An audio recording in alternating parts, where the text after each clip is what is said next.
से बचाना है, वहां इस प्रकार के बिल लाने आवश्यक होते हैं अध्यक्ष जी, जब कोई अनारकी लोक सत्ता के ऊपर बैठ जाए। दिल्ली में पिछले 8 वर्ष से हो रहे अधर्मी सरकार के अधर्म को समाप्त करने के लिए लाया गया है। अध्यक्ष जी, महाभारत में एक चरित्र था जिसका नाम था दुर्योधन।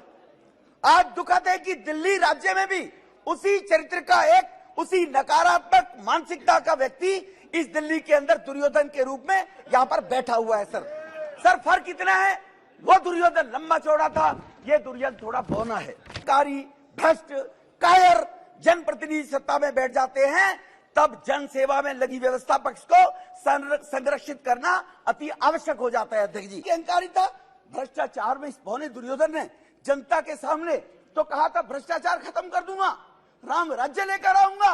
ये दलदल है, सोनिया चोर है, लालू चोर है, डीके शिवकुमार चोर है, शरद पवार चोर है, नीतीश मुलायम सिंह चोर है, सबको चोर भ्रष्टाचारी बताया था। इसी ने बताया सर, हमने नहीं बताया, इसी ने बताया था, हमने नहीं बताया। ये सब चोर बैठे हैं सर, एक पर केजरीवाल, और बाद में इन्हीं की झूले में झूलने लगा के। इससे बड़ा छलिया क्या होगा, इन्हें जेल भेजूंगा। शीला दीक्षित के खिलाफ, मेरे पास 300 पन्नों का सबूत है। मैं तो एज पर केजरीवाल बोला है अध्यक्ष जी, मैं नहीं कह रहा, केजरीवाल के बयान भेजूंगा कल आपको सबको। अधिकार भी और बैठने का अधिकार भी है, आप सब जानते हैं। रमेश उदुड़ जी। धन्यवाद अध्यक्ष जी। अध्यक्ष जी, जिसमें देश की अस्मिता, वैभव को चोट पहचाने वाली जो मानसिकता है, उसको रोकने के लिए बिल लाया गया अध्यक्ष जी। अध्यक्ष जी, दिल्ली भारत का दर्पण है। दिल्ली के अंदर जहां भारत में सभी दुनिया के देशों के दूतावास है, सभी राज्यों के यहाँ पर भवन है, दिल्ली दुनिया भर के डेलीगेट्स जो आते हैं भारत के अंदर, वो दिल्ली के अंदर भारत को देखते हैं कि दिल्ली कैसी है तो भारत वही वैसा होगा। जहां भारत को शर्मिंदगी से बचाना है, वहां इस प्रकार के बिल लाने आवश्यक होते हैं अध्यक्ष जी, जब कोई अनारकी लोक सत्ता के ऊपर बैठ जाए। अध्यक्ष जी, हम सबने बचपन में पढ़ा है, महाभारत देखिए, उस सीरियल में एक श्लोक आता है, यदा यदा ही धर्मस्य ग्लानि भर्वति भारत अभ्युत्थानम धर्मस्य तदात्मानम सर्जाम्यहम् परित्राणाय साधूनां विनाशाय च दुष्कृतां धर्म संस्थानार्थाय संभावी युगे युगे। अध्यक्ष जी, ये महाभारत में जो कहा गया है कि जब जब धरती के ऊपर अधर्म पैदा होगा, तब तब मैं आगे आता हूं। जब जब अधर्म बढ़ता है, सज्जन लोगों की रक्षा के लिए मैं आता हूं, दुष्टों के विनाश करने के लिए मैं आता हूं, धर्म की स्थापना के लिए मैं आता हूं, और युग युग में हमेशा जन्म लेता हूं। ये महाभारत में कहा गया हमारे पुराण में अध्यक्ष जी। अब अध्यक्ष जी, ये बिल दिल्ली में पिछले 8 वर्ष से हो रहे अधर्मी सरकार के अधर्म को समाप्त करने के लिए लाया गया है। अध्यक्ष जी, महाभारत में एक चरित्र था जिसका नाम था दुर्योधन। आज दुखद है कि दिल्ली राज्य में भी उसी चरित्र का एक, उसी नकारात्मक मानसिकता का व्यक्ति इस दिल्ली के अंदर दुर्योधन के रूप में यहाँ पर बैठा हुआ है। सर फर्क इतना है, वो दुर्योधन लंबा चौड़ा था, ये दुर्योधन थोड़ा बौना है। सर दूसरा, उसके पास एक शकुनी था, और इस बौने दुर्योधन के पास को बहुत भ्रष्टाचारी, परिवारवादी, सनातनी विरोधी ऐसे गठबंधन के लोग साथ लग गए हैं सर। इसलिए अध्यक्ष जी, राज्य के एडमिनिस्ट्रेशन और जनप्रतिनिधिगण में तालमेल की अति आवश्यकता होना जरूरी है। मैं सहमत हूं, अभी नेता प्रतिपक्ष ने, विपक्ष ने कहा है, दोनों को मिलकर जनता के काम, जनता की सेवा करनी चाहिए, ये बिल्कुल ठीक है अध्यक्ष जी। परंतु जब अध्यक्ष जी छलिया, अहंकारी, भ्रष्ट, कायर जनप्रतिनिधि सत्ता में बैठ जाते हैं, तब जन सेवा में लगी व्यवस्था पक्ष को संरक्षित करना अति आवश्यक हो जाता है अध्यक्ष जी। अध्यक्ष जी, इस बौने दुर्योधन के चरित्र की विशेषता मैंने पहले कहा, छलिया के रूप में। अध्यक्ष जी, मैं इनकी राजनीति की यात्रा के बारे में बताता हूं, सदन को अपने आप इनका सब पता चल जाएगा सर। अध्यक्ष जी, जो मान्य सदस्य बैठे हैं, पहला चरित्र था विश्वासघात। जिन लोगों को जनमानस का एक विश्वास था, अन्ना जी जैसे लोगों को, कुमार विश्वास जैसे लोगों को, सत्ता पर बैठने के बाद उनके साथ विश्वास किया, जिनके दम पर राजनीति में आया था, ये कहकर कि पढ़े लिखे लोग होने जरूरी नहीं है, अन्ना जी भले अनपढ़ है लेकिन शासन व्यवस्था बहुत बढ़िया चलाएंगे, ये पौने दुर्योधन ने बोला था अध्यक्ष जी। इसीलिए अध्यक्ष जी, उनको धोखा दिया। दुर्योधन ने ऐसा ही विश्वासघात किया अपने चचेरे पांडव भाइयों के साथ। इन्होंने भी वही किया। इसीलिए अध्यक्ष जी, दुर्योधन ने भी छल कपट से सत्ता हथियाई। इनका छल कपट देखिए, दिल्ली वासियों के साथ झूठे वायदे करके कहा इस बौने दुर्योधन ने, मैं पूरी दिल्ली में सीसीटीवी कैमरे लगाऊंगा। ये पता नहीं कांग्रेसी कहां ढूंढ रहे हैं सीसीटीवी कैमरे। मैं 500 स्कूल बनाऊंगा। पता नहीं इन्होंने कहा 500 स्कूल गिन लिए कांग्रेसियों ने। 500 स्कूल के साथ 20 कॉलेज बनाऊंगा। फ्री वाईफाई दिल्ली को दूंगा। दिल्ली को लंदन पेरिस बनाऊंगा। पेरिस बनाने के बाद हर घर में नल से जल दूंगा। इस छलिए ने छल कपट करके जन लोकपाल भ्रष्टाचार के खिलाफ लेकर आऊंगा। 2 लाख पब्लिक टॉयलेट बनाऊंगा। 30,000 बेड के नए अस्पताल बनाऊंगा। ये बताइए, दिल्ली में कोई गिनवाकर, आप दिल्ली देश की राजधानी में माने सांसद के रूप में सदस्य बैठे हुए, गिनवाकर बताएं और वो रिपोर्ट रखें कि उस छलिए ने जो कहा था वो कितना दिल्ली का विकास हुआ है। अहंकार अध्यक्ष जी, अहंकार में कृष्ण भगवान ने भी कहा था, बार बार दुर्योधन को कहा, पांडवों को 5 ग्राम दे दो, एक सुई की नोक की बराबर भी नहीं दूंगा। ये दुर्योधन ने बोला था। ये जनप्रतिनिधि की सेवा भाव से काम करना चाहिए था। लेकिन बौना दुर्योधन क्या कहता है, मैं दिल्ली का मालिक हूं, ना खाता ना बही, जो ये कहे वो सही। कहता मैं दिल्ली का मालिक हूं। इलीगल काम करने के लिए, अनैतिक असंवैधानिक काम करने के लिए गुंडागर्दी दादागिरी का परिचायक बन गया। मैं उदाहरण देना चाहता हूं अध्यक्ष जी। अध्यक्ष जी, एक एक करके दिल्ली में 1000 नई बसें लानी थी अध्यक्ष जी, 1000 बस लानी थी। उसका दिल्ली में कैबिनेट ने अप्रूवल दे दिया। एक प्राइवेट निजी कंपनी को 2500 करोड़ का घोटाला, बस की कीमत होगी 1 करोड़ और बस पर मेंटेनेंस में पैसा दिया जाएगा कंपनी को 3 करोड़। जब जो कमिश्नर ट्रांसपोर्ट थी उसने कहा इसके लिए डीपीआर बनाइए, टेंडर होगा, ऐसे टेंडर दिए जाते हैं क्या? उस कमिश्नर ने अगर मना कर दिया, हम कह रहे हैं आप दे दो, तो जाकर अध्यक्ष जी बुराड़ी में कमिश्नर ऑफिस में इंस्पेक्शन के बहाने से 200 आम आदमी पार्टी के गुंडे ले जाकर उस महिला अधिकारी के साथ दुर्व्यवहार किया गया, उस पर दबाव बनाया गया कि तुम जाने के बाद ये टेंडर पास कर दो। ये 2500 का घोटाला वो करना चाहता था अध्यक्ष जी। अध्यक्ष जी, दूसरा इनका चीफ सेक्रेटरी को बुलकर, अभी अधीर दादा कह रहे थे, बिल्कुल ठीक कहा, अधिकारियों के खिलाफ व्यवस्था चलाने के लोकतांत्रिक पद्धतियां होनी चाहिए, बिल्कुल ठीक कहा। लेकिन चीफ सेक्रेटरी को कहा जो हम कहें वो करो, वरना विधायकों को बुलाकर इस देश में एक एग्जाम्पल बता दो अध्यक्ष जी 38 राज्यों में कि चीफ सेक्रेटरी को अपने दफ्तर में बुलाकर विधायकों से सार्वजनिक रूप से पिटवाया जाए। उसके साथ बदतमीजी की गई, गुंडागर्दी की गई। मैं नाम नहीं लेना चाहता अध्यक्ष जी ऐसे अधिकारियों का। इसी परेशानी से होकर दिल्ली के 8 अफसरों ने एलजी साहब को चिट्ठी लिखी। अगर आप कहो तो मैं टेबल कर दूंगा या अफसरों के नाम भी ले सकता हूं, लेकिन कहते हैं अध्यक्ष जी सदन में नाम नहीं लेने चाहिए, सदस्य के जो सदस्य नहीं है। अधिकारी, 2 अधिकारियों ने तो जो सूरबीर और मधुबर बना है उनका तो नाम लेना चाहता हूं। उनके परिवार पंजाब में रहते हैं, उनको वहां टॉर्चर करने का काम किया जा रहा है उन अधिकारियों के परिवारों को। इस प्रकार की अहंकारिता, भ्रष्टाचार में इस भौने दुर्योधन ने जनता के सामने तो कहा था भ्रष्टाचार खत्म कर दूंगा, राम राज्य लेकर आऊंगा। ये दलदल है, सोनिया चोर है, लालू चोर है, डीके शिवकुमार चोर है, शरद पवार चोर है, नीतीश मुलायम सिंह चोर है, सबको चोर भ्रष्टाचारी बताया था। इसी ने बताया सर, हमने नहीं बताया, इसी ने बताया था, हमने नहीं बताया। ये सब चोर बैठे हैं सर, एक पर केजरीवाल, और बाद में इन्हीं की झूले में झूलने लगा के।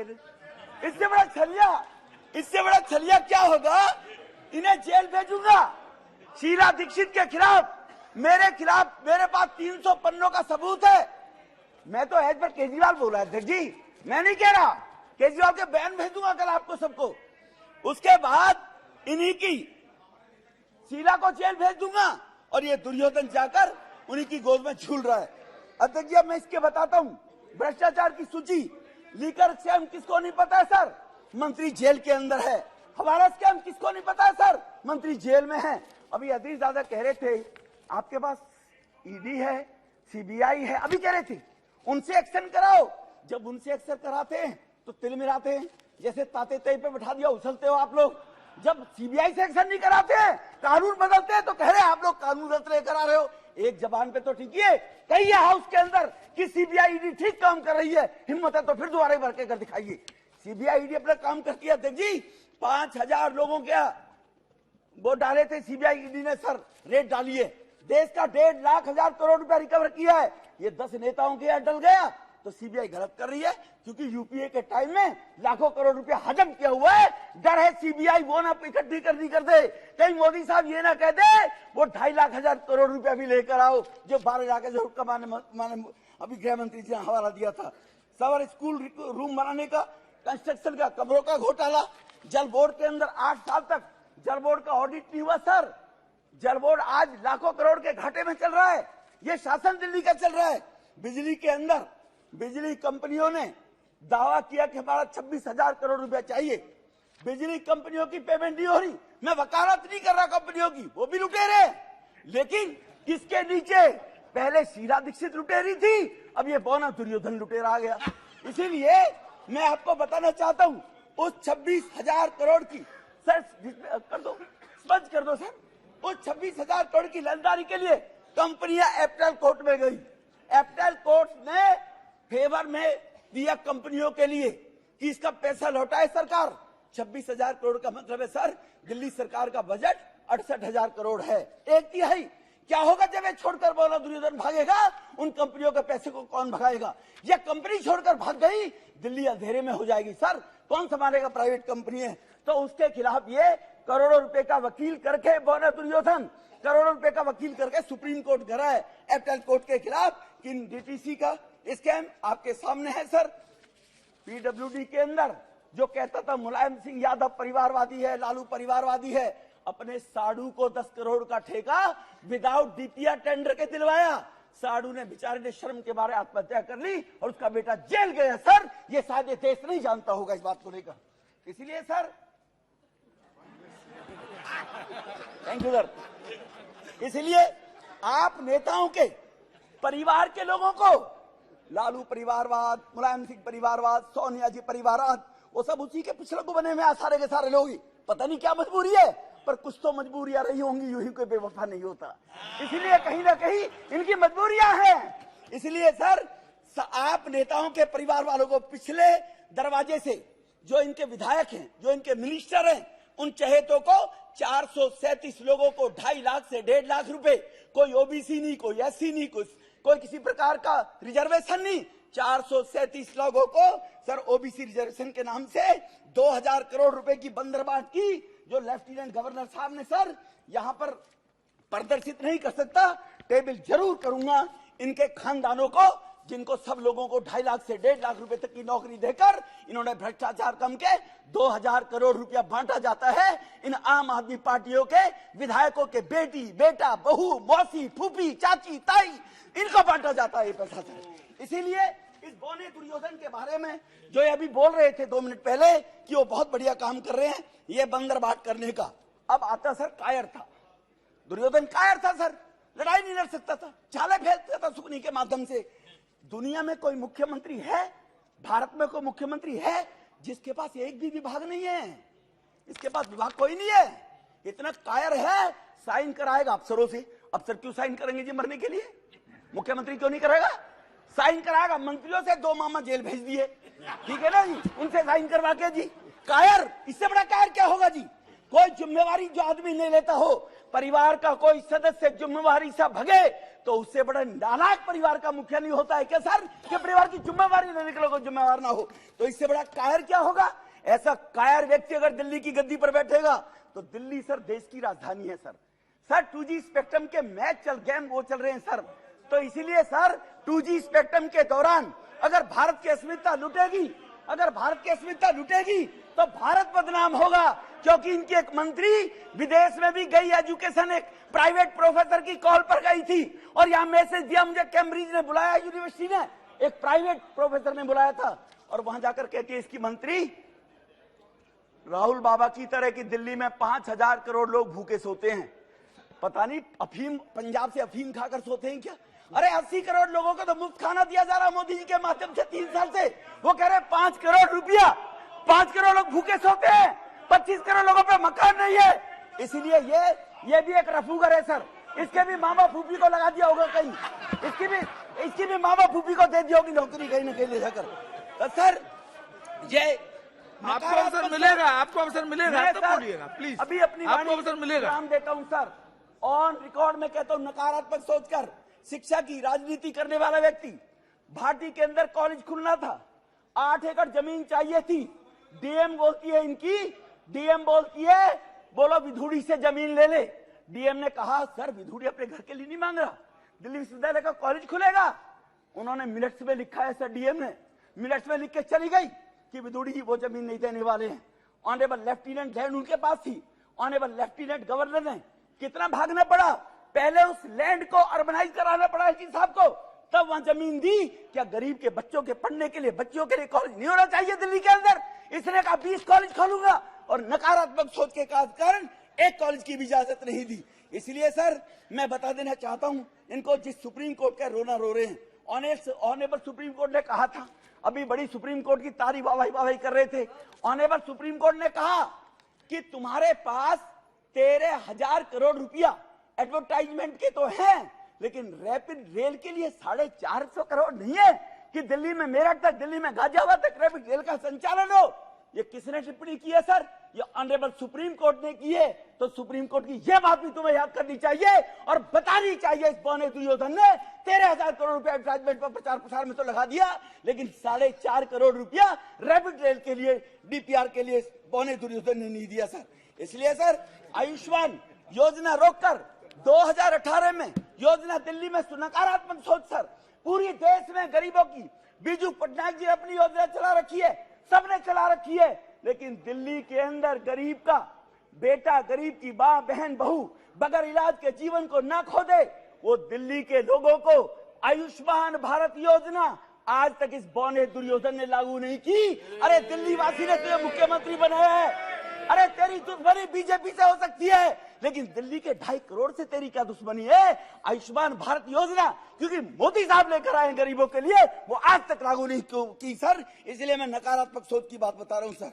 इसलिए सर मैं अपनी बात यहीं पर खत्म करने से पहले आपसे निवेदन करना चाहता हूं कि इसी बौने दुर्योधन के अंदर, थैंक यू, पानी की व्यवस्था, इसी उनके सहयोगी पानी की व्यवस्था कर रहे हैं। इसी बौने दुर्योधन ने 26 जनवरी को देश के रिपब्लिक डे पर बाहर का विदेश से डेलीगेट आता है, और यही बौना दुर्योधन 26 जनवरी को राजपथ पर धरने पर बैठ गया था सर। मुख्यमंत्री धरने पर बैठते हैं, ये संविधान की बात कर रहे हैं। ये पूछिए एक बार कल केजरीवाल से जाकर कि देश बड़ा है या बौना दुर्योधन बड़ा है, देश के संविधान के बाद जाकर ये पूछना चाहिए इन लोगों को सर। तो इसलिए 26 जनवरी को इनके लंदन में, जो मैंने पहले कहा, जो लंदन में जाकर भाषण दिया, इसलिए अध्यक्ष जी अभी अधीर दादा बोल रहे थे, इनकी बात का जवाब देना चाहता हूं कि अगर जवाहरलाल नेहरू ने बहुत अच्छा किया था, मणिपुर क्यों जल रहा था? 1993 में इसी मणिपुर में 9 महीने तक दंगे हुए और 750 लोगों की हत्याएं हुई, और तुम्हारा गृह मंत्री, तुम्हारा प्रधानमंत्री झांका भी नहीं, और हमारे ऑनरेबल गृह मंत्री साहब ने 2 महीने में दंगों को रोककर ये संदेश दे दिया देश में ऐसा अब नहीं चलेगा। आपने जो मणिपुर के बारे में बोला था, क्या कश्मीर की माता बहनों का दर्द याद नहीं है? ये कौन लेकर आया था? कौन देश को चला रहा था? नेहरू जी, पंडित जी ही चला रहे थे। कश्मीर के अंदर कितने बेघर हिंदुओं को बेघर कर दिया, कितनी माता बहनों की अस्मिताएं लूटी गई, ये किसने किया? ये नेहरू जी के कारण देश बर्बाद हुआ। अधीर दादा, मणिपुर की 250-150 मौतें नहीं होनी चाहिए थी शंगा के, लेकिन 750 भी हुई, तो तुम्हारे कांग्रेस के राज में हुई, उसका जवाब तुम्हें देना पड़ेगा। बहुत बहुत धन्यवाद।